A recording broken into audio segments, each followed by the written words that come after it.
Halo kawan, saya Muhammad Iksanur Hakim dari S1 PJJ Manajemen Universitas Cyber Asia. Kali ini saya akan membahas topik di kelas Bisnis Big Data, yaitu tentang data penjualan Fast Moving Customer Goods atau FMCG di tahun 2023. So, stay tuned. Moving with the motion, following the light that sets me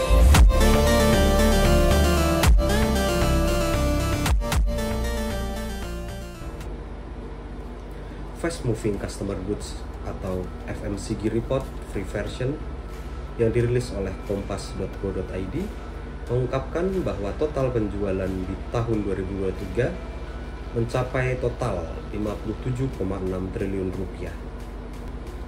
Riset dilakukan melalui metode online crawling di official store ataupun non-official store seperti Shopee, Tokopedia, dan Blibli pada periode 1 Januari sampai dengan 31 Desember 2023. Riset sendiri dilakukan terhadap 270 subsektor dan juga 38.000 brand dan 10.700 produk listing. Secara keseluruhan, nilai total penjualan yang mencapai 57,6 triliun rupiah ini mengalami pertumbuhan sebesar 1,03% dibanding tahun 2022. Jumlah transaksi juga meningkat sebesar 42 juta transaksi atau sebesar 27,5% dari tahun sebelumnya. Hal ini menunjukkan bahwa tren konsumsi digital terus berkembang. Dari sisi kategori produk, segmen perawatan kecantikan menjadi penyumbang terbesar dengan kontribusi 49% dari total penjualan atau sebesar 28 triliun rupiah, disusul oleh kategori makanan dan minuman sebesar 20,4% atau sebesar 11,8 triliun rupiah, dan juga sektor kesehatan sebesar 18,7% atau sebesar 10,7 triliun rupiah, serta ibu dan bayi sebesar 11,9% atau 6,8 triliun rupiah. Pasar FMCG e-commerce di Indonesia diperkirakan tumbuh 3% pada tahun 2024. Nilai pasar akan melampaui 59 triliun rupiah, naik dari 57,6 triliun rupiah di tahun 2023. Proyeksi ini menunjukkan tren pertumbuhan yang stabil, didorong dengan peningkatan konsumsi digital.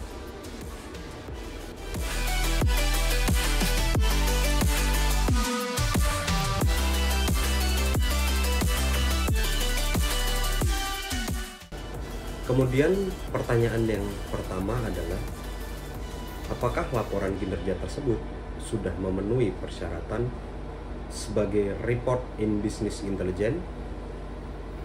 Jawabannya adalah ya.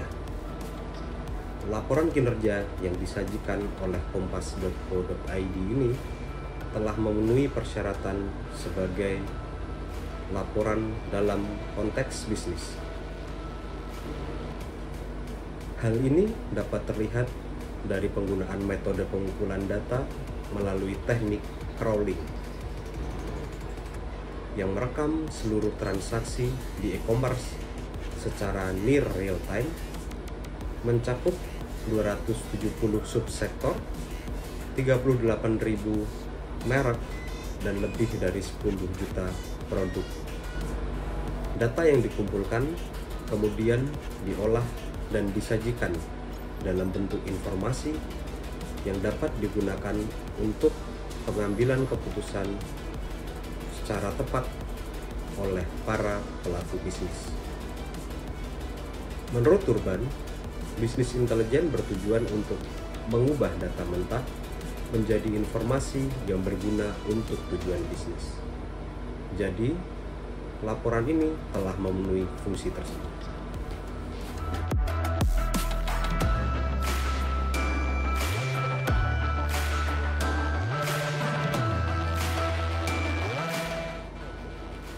Pertanyaan kedua adalah, apakah laporan tersebut memenuhi kriteria sebagai metode pengolahan big data dan menghasilkan informasi untuk pengguna?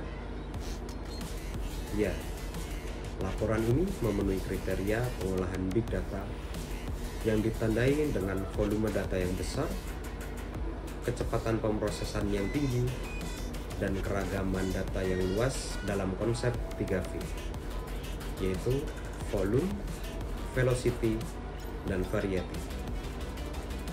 Dengan merekam jutaan transaksi seperti Shopee, Tokopedia, dan Blibli, serta menganalisis ribuan merek dan produk, laporan ini menunjukkan kemampuan dalam mengelola dan menganalisis big data.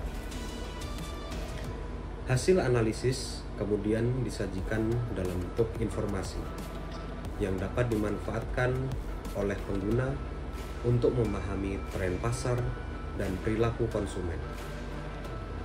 Sesuai dengan tujuan utama dari pengolahan big data dalam konteks bisnis.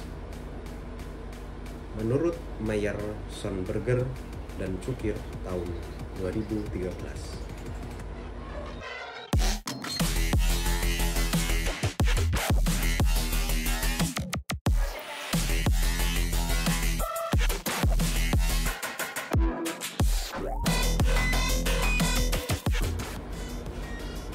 Pertanyaan ketiga adalah, apakah pelemahan report sales and venue dari konsep visualisasi yang ditampilkan dalam web tersebut?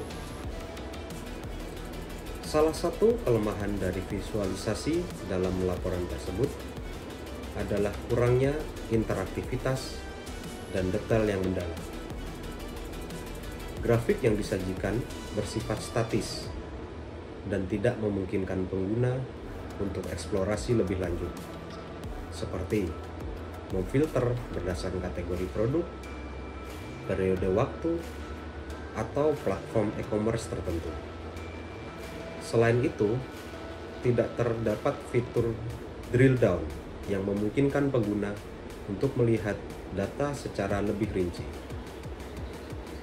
Meskipun grafik dan diagram yang disajikan memberi gambaran umum yang baik, pengguna mungkin kesulitan untuk melakukan analisis lebih lanjut atau mengekstrak informasi spesifik tanpa akses ke data mentah atau fitur interaktif yang memungkinkan eksplorasi lebih lanjut.